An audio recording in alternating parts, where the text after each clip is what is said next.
It's kind of hard to ignore, isn't it? How much corporations shape things today. Oh, I definitely. mean, from the stuff we buy to, well, the policies that run our lives. Their influence feels like it's everywhere. It really does. Okay, let's unpack this because we're diving deep into a really insightful book today. It's called Power, Policy, and Profit: Corporate Engagement in Politics and Governance. And what really jumps out from this book is, well, the sheer range of ways corporations do this. It's so much more than just, campaign donations. Right. We're talking about a whole spectrum. Yes, direct lobbying, the stuff we hear about, but also these more subtle methods, Right. influencing public opinion, maybe through think tanks, or even setting the standards for an entire industry. It's quite complex. Exactly. So our mission today, basically, is to pull out some key insights from the book, give you a clearer picture of how corporate power actually works in different places. That's good. We'll be looking at think tanks, those sort of idea factories, Yeah. right, and how they impact things. The World Economic Forum, Davos, how corporations get involved in making specific policies like the EU carbon market. Yeah, the nuts and bolts of lobbying, too. Yeah, lobbying, the political strategies of big firms like Boeing, the role of institutional investors, that's a big one now, corporate influence in global health, vaccines specifically, and even the kind of surprising politics behind fair trade chocolate. Quite a range. Ready to jump in? Let's do it. Okay, so let's start with maybe the foundation, how change often begins with ideas. Right, ideas shaping society. Yeah, the book really emphasizes how shifts in sort of intellectual thinking can create ripples. They reach academics who then influence politicians, policymakers. And that leads us straight to think tanks, doesn't it? It does. The book points to the rise of neoliberal think tanks. It uses the Institute of Economic Affairs, the IEA, as an early example, founded way back in 1955 by Anthony Fisher. A real pioneer in pushing free market ideas. So you see this deliberate long game strategy, building the intellectual groundwork for political change. It wasn't accidental. Not at all. And it's fascinating how this one institute, this idea, grew into something global. The book talks about the crucial role of Atlas, founded in 1981. Atlas. Yeah, the Atlas Network. They basically acted as like the architect, building this worldwide network of think tanks, all pushing similar ideas. Like a central command for this ideological movement. How do they actually manage that, building such a huge network? Well, the book lays out a few key strategies. First, Atlas actively helped create new think tanks all over the place. They offered resources, advice, a kind of template. Okay. Second, they didn't just help start them, they connected them. Built what the book calls a thought collective. Creates a shared identity, makes their combined voice louder, Makes sense. Strength in numbers, even with ideas. What else? They're also really smart about spreading key texts. Think of like Hayek's big works. Atlas helped get those reprinted, translated, Right. making sure they got into the right hands globally. The book actually notes, between 68 and 83, Hayek wrote 13 pieces just on things like inflation, privatization. Atlas helped push those out. So not just generating ideas in-house, but making sure the influential ones spread far and wide. Exactly. And it wasn't just books. Atlas organized meetings, workshops. They'd bring in the big names, Hayek, Friedman, to give legitimacy to local efforts. Wow. Yeah, imagine starting a think tank in, say, Peru or Iceland, and suddenly Milton Friedman shows up to endorse you. That's powerful. Like an intellectual seal of approval. The book mentioned annual workshops, too. It did. The Atlas International Workshops. Started in Vancouver, 83, became a yearly thing, moving around. And they often timed them with the Mont Pelerin Society meetings, another key group in this whole neoliberal thought movement. Really built that community feel. So you've got the thinkers, the ideas, and then Atlas building this global network to spread and embed them locally. That's the picture. The book points to Hayek's own view on this. He said you needed both the utopian thinkers with the big vision and the intellectual foot soldiers to translate and spread the ideas, get them into political programs. And it worked. The scale suggests it did. By 2013, the Atlas Network had over 400 think tanks in more than 70 countries. Quite an infrastructure for ideas. Okay, let's shift gears, talk about a different kind of global player, the World Economic Forum, WEF, Davos. Right, WEF. What's interesting here is they operate globally, huge influence, but no direct political mandate, The book uses this term global policy bricolage. Bricolage. Like DIY. Kind of. It means they cleverly use whatever resources they have, connections, events, money, to bring together all sorts of different actors. Very agile. And a big part of their resources comes from corporations, right? The foundation members. Exactly. Those 1,000 foundation member companies, they provide a lot of the funding, and in return, they get access. They get to participate in things like the big annual meeting in Davos. So Davos isn't just high-level talks. The book says it's also a marketplace. Oh, absolutely. That's a key point. It's got this dual function. Yes, political discussions happen, big ideas are debated, but it's also very much a place to do business, make deals, build relationships. Any examples? Yeah, the book mentions a regional meeting in Turkey. There was a guy from a networking company explicitly looking for business and a fashion designer using the event to show her collection to like a major media figure. So very practical business happens alongside the policy talk. So for companies, being part of WEF pays off in direct business ways, too, not just potential policy influence. Precisely. The book lists a few ways they leverage it. Funding gets you in the door, obviously. But then you can market your products, sell services to this really elite audience. You can feed your own experiences into debates. And crucially, you can help shape knowledge itself by being part of WEF reports, policy statements. It's kind of an insourcing and outsourcing of knowledge. And the networking aspect, the book calls it deep lobbying. Yeah, that's about the long game, building relationships over time to subtly shape the climate of opinion around certain issues. Yeah. It's not just asking for one specific thing. Like that Arctic discussion example. Exactly. A closed-door lunch at Davos. You've got a prime minister, Arctic Council people, scientists, and CEOs whose companies have interests there, all talking informally. That kind of high-level access and discussion facilitated by WEF could really steer things down the line. It really sounds like WEF is a master connector, bringing business, politics, expertise together. Okay, let's zoom in now, a specific policy example. The EU carbon market. That was a huge deal for environmental policy. It was. And what's really striking here is how private companies actually helped drive a pretty radical shift in thinking. Initially, remember, the European Commission, even lots of industry, were quite against emissions trading back at Kyoto. So how did that flip? What changed? The book points to just a few key players, mainly in the electricity sector. They actually believed a carbon market could work for them, could be a solution. And they didn't just talk about it, did they? The book mentions these get-TDIS experiments, greenhouse gas and electricity trading simulation. Yes, this is what the book calls collective bricolage. Really interesting. Between 1999 and 2001, they ran these simulations, GET-TS1 and GET-TS2. They invited other industrial companies to come and basically build and test different carbon market models together. So they were actually doing it, like a trial run. Exactly. GET-TS1 tested things like cap and trade, how to allocate the first permits based on history, letting companies bank permits for later. Very practical stuff. And getting companies involved hands-on must have made a difference. That was key. Because they felt like they were co-designing it, it shifted their perspective. It wasn't some abstract thing anymore. It was something they were building and could see working, potentially for their own businesses. It built consensus. And the book talks about the staging of these experiments, too. Right. By running these successful, technically detailed simulations, even within a limited group, they could then show others, look, this can work. It has economic and environmental value. It gave the whole idea legitimacy. They made sure the details were right, tried to mimic real conditions. That's quite different from, say, the UK's climate change levy approach, where the government designed it first and then sort of presented it. Much different. The EU example really shows companies not just reacting to policy, but actively stepping up, co-creating, and demonstrating a solution to shape policy in a direction they preferred. Proactive shaping, not just reactive lobbying. Precisely. Okay, let's shift from that big policy picture to the ground level. Lobbying in practice. The book takes us to Almedalen Week in Sweden. Sounds like quite the event. It really is. It's become this huge annual political festival, basically. Politicians, businesses, NGOs, media, everyone's there. The book gives us this ethnographic view, following a PR consultant, Magnus, working for a petroleum company. It makes lobbying feel very real. So what's a lobbyist like Magnus actually doing all week?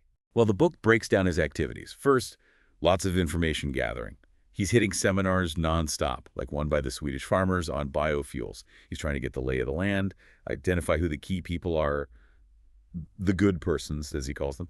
He literally jots down a note about an LRF rep. And networking must be constant, contact management. Absolutely crucial. He's reconnecting with old contacts, like a former Minister of Agriculture, Annika Onberg, keeping those relationships warm. And it's not just reacting, right? There's visibility management. Exactly. His firm throws a party, that's part of it. But Magnus is also just sort of brainstorming campaign ideas, even without a specific client for them yet.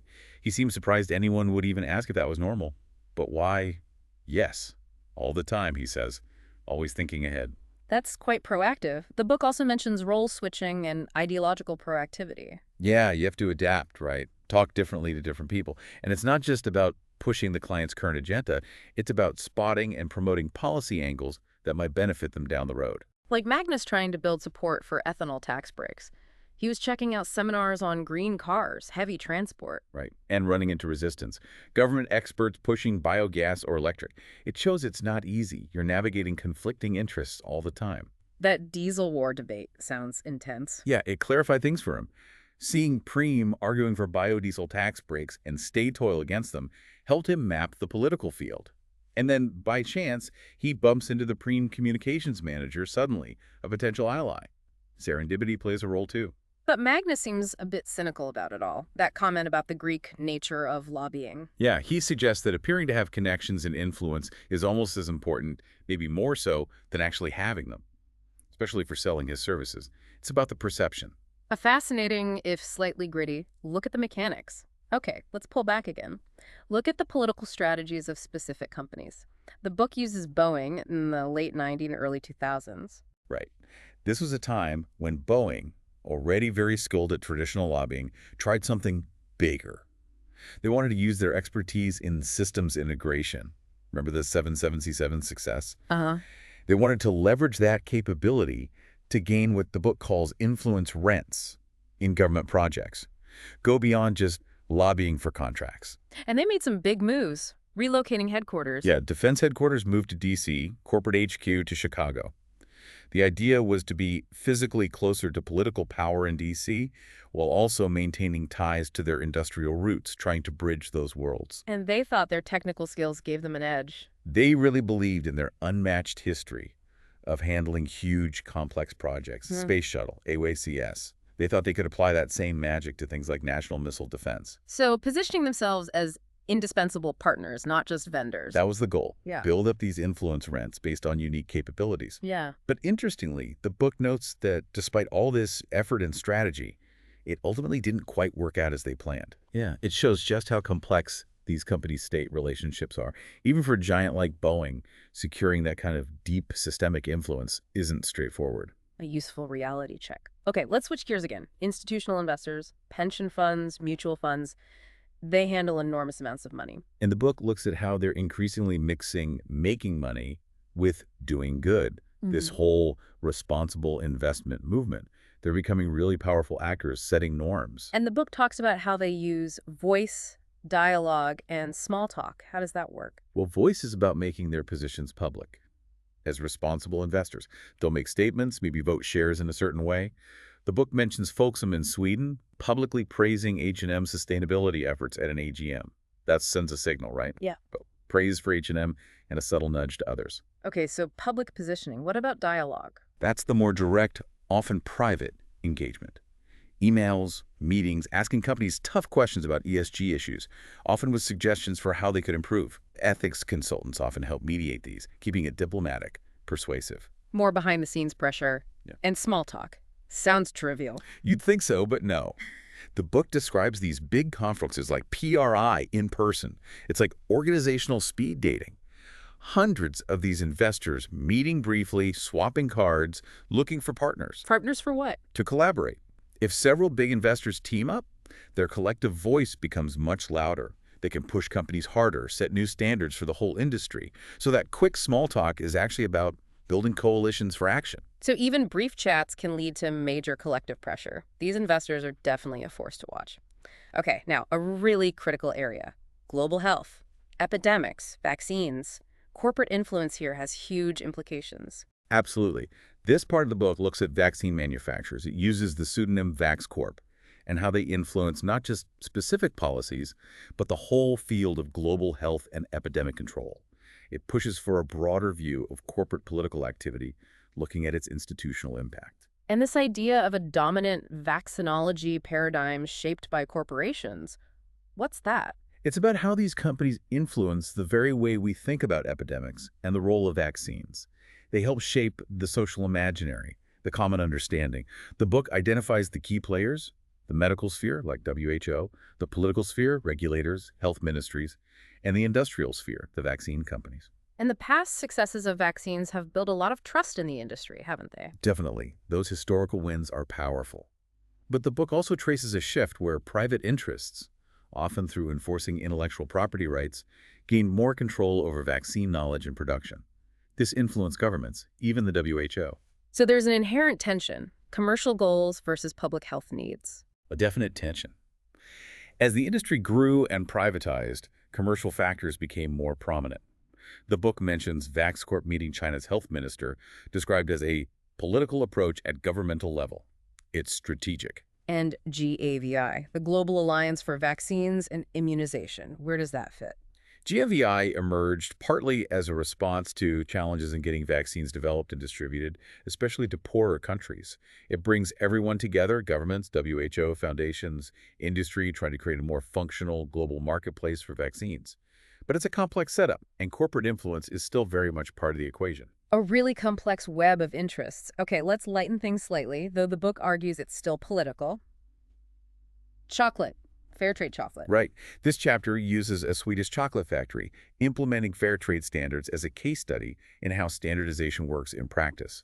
What's fascinating is the production line might be identical for fair trade and regular chocolate, but bringing in that fair trade label, it opens up a whole new set of political discussions and priorities inside the factory. It's not just a label, it carries meaning and obligations. Exactly. Fair Trade International sets these standards voluntary but audited. Things like minimum prices, premiums for producers in the global south. It's like a form of soft law. And the factory had to negotiate this internally. How did fair trade ideals mesh with, business realities? That's the core of it. There were practical challenges like keeping the fair trade cocoa separate, which was harder for cocoa than sugar because of volumes. And they had to weigh the fair trade principles against marketability and their own company values. Did it always work out? Not entirely. The book notes that for their milk chocolate, the negotiated fair trade ideals didn't quite fit what they thought the market wanted, or perhaps their internal priorities, so they ended up not using the fair trade wrappers they'd made for that line. It shows how even choosing an ethical label creates this internal political space. Even chocolate isn't simple. Okay, final big topic from the book. Corruption, corporations, power. It introduces this idea of legal corruption. What is that exactly? It's a term from economist Daniel Kaufman. Think of it like this. Imagine rules exist, but they're designed, or maybe just have loopholes, that allow powerful actors to gain unfair advantages while technically staying within the law. Gaming the system legally. Kind of. And it can become a trap. If everyone else is doing it, acting properly might put you at a disadvantage, so even ethical actors might feel pressured to engage in these legally gray but ethically dubious practices. The book argues this kind of thing was a big factor in the 2008 financial crisis. Wow. The book lays out 4 arguments about markets, regulation, and efficiency. Can you walk us through those? Sure. First, the basic idea. Competitive markets are usually best for producing most things efficiently. Second, but these markets need good institutions to work well. Rule of law, trust, property rights, things like that. Right. Formal and informal. Okay. Third, and this is key, self-interested market players probably won't create these good institutions themselves. Why? Because they're public goods, everyone benefits, so it's hard to get individuals to pay for them.